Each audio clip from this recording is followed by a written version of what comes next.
Assalamualaikum warahmatullahi wabarakatuh. Perkenalkan, nama saya Muhammad Ran Febrian, NIM 1925152 2029 dari Prodi Teknik Elektronika Diploma 4. Pada video kali ini saya ingin menjelaskan mind mapping dari materi perkembangan sistem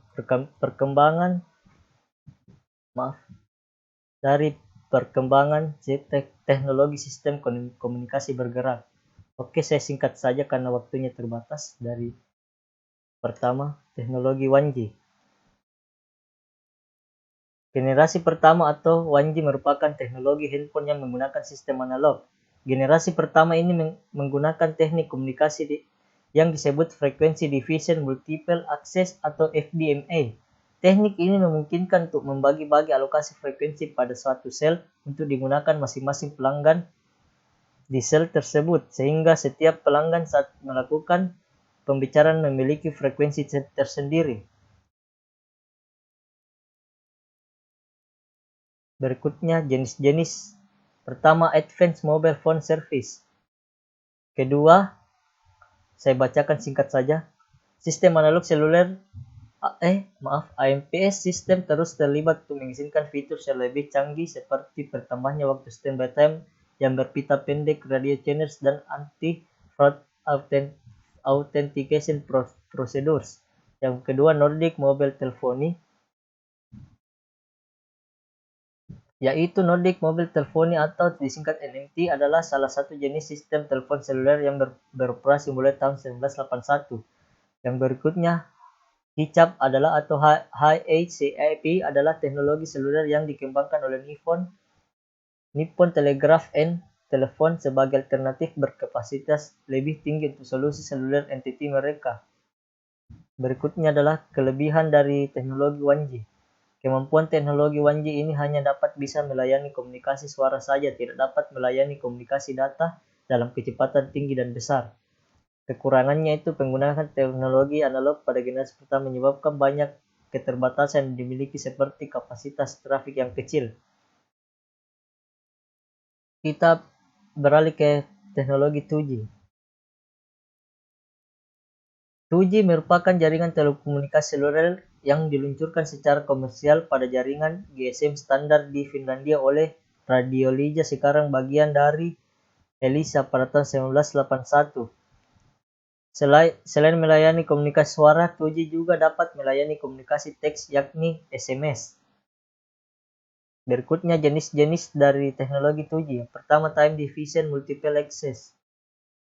Cara kerja teknologi ini adalah dengan membagi alokasi frekuensi radio berdasarkan satuan waktu.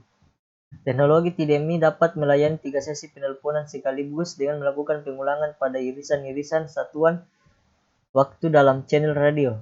Berikutnya, personal digital seluler PDC memiliki cara kerja relatif sama dengan TDMI. Perbedaannya adalah area implementasinya. TDMI lebih banyak digunakan di Amerika Serikat, sedangkan PDC banyak diimplementasikan di Jepang. IDN atau IDIN merupakan teknologi yang hanya digunakan di perangkat dengan merek tertentu atau proprietary teknologi FBR. Berikut adalah kelebihan dari teknologi 2G. Generasi kedua selain digunakan untuk komunikasi suara juga bisa untuk SMS atau short message service adalah layanan dua arah untuk mengirim pesan pendek sebanyak 160 karakter, voicemail, call waiting, dan transfer data dengan kecepatan maksimal 1600 byte per second. Kekurangannya yaitu: 1. Kecepatan transfer data masih rendah. Kedua, tidak efisien untuk trafik rendah. Ketiga, jangkauan jaringan masih terbatas dan sangat tergantung oleh adanya BTS atau cell tower. Berikutnya, teknologi 3G. Pada generasi ini masih menggunakan teknologi digital, namun jauh lebih tinggi dibandingkan generasi kedua yaitu 2G. Dengan kecepatan pengiriman data yang sangat tinggi mencapai 2 MB per second. Jenis-jenis dari teknologi 3G. Yang pertama adalah EDGE atau EDGE. EDGE atau Enhanced Data Rate for GSM Evolution adalah teknologi evolusi dari GSM dan IS-136. Berikutnya WCDMA atau biasa ditulis Wideband CDMA atau WCDMA saja merupakan teknologi generasi ketiga 3G untuk GSM, bisa disebut juga UMTS, Universal Mobile Telecommunication System. Dan berikutnya TD-SCMDA. TD-SCMDA adalah sistem yang bekerja pada jaringan data 3G dibangun pada jaringan telepon seluler standar UMTS atau Universal Mobile Telecommunication System atau WCDMA. Wideband Codec Division Multiple Access, di mana keduanya baik UMTS dan WCDMA maupun TD-CDMA tidak saling mendukung karena perbedaan cara kerja, desain, teknologi, dan frekuensi yang dipakai. Berikutnya kelebihan dari teknologi 3G, yaitu 1. Kualitas suara yang lebih bagus, 2. Keamanan yang terjamin, dan ketiga, kecepatan data mencapai 2 MB per second untuk lokal indoor, slow moving access, dan 384 KB untuk wide area access.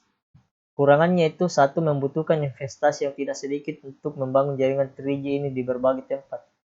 Kedua, masih perlu diperhatikan aspek keamanan dan aspek etika di dalam menggunakan teknologi yang baru ini. Ketiga, muncul tindakan kejahatan. Ya, kita beralih ke teknologi 4G.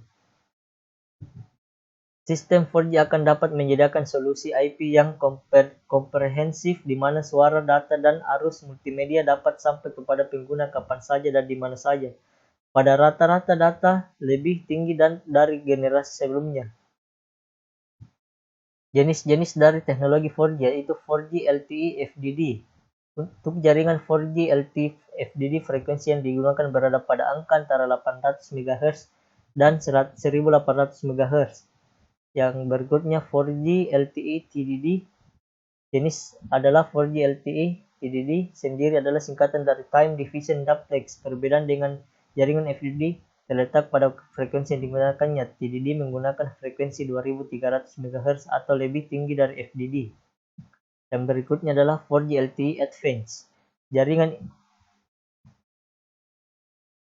internet ini juga dapat disebut dengan jaringan 4G Plus. Jaringan 4G Plus termasuk teknologi yang baru yang mempunyai kualitas kecepatan download dan upload data lebih baik dari dua jenis sebelumnya, dan jangkauan jaringan ini jauh lebih luas. Frekuensinya antara 900 MHz hingga 2300 MHz. Kelebihan dari teknologi 4G adalah 1. Memiliki kecepatan downlink hingga 3300 MB per second dan kecepatan uplink hingga 75 MB per second. Kedua, mendukung fitur ETUR dan sistem EMT yang menggunakan gelombang frekuensi. Kekurangannya itu 1. Untuk membuat infrastruktur jaringan yang baru dibutuhkan biaya yang lebih mahal dibandingkan jaringan 3G dan 2G dan 1G. 2. Dibutuhkan penginstalan peralatan yang baru jika jaringan diperbarui. Ketiga, dibutuhkan mobile device yang baru yang mendukung teknologi 4G LTE jika jaringan diperbarui.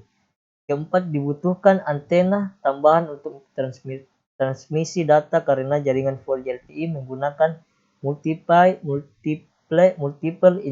input multiple output atau MIMO.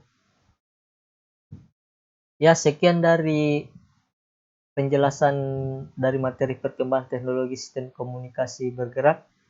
Lebih dan kurangnya mohon dimaafkan. Sampai jumpa di video saya yang berikutnya.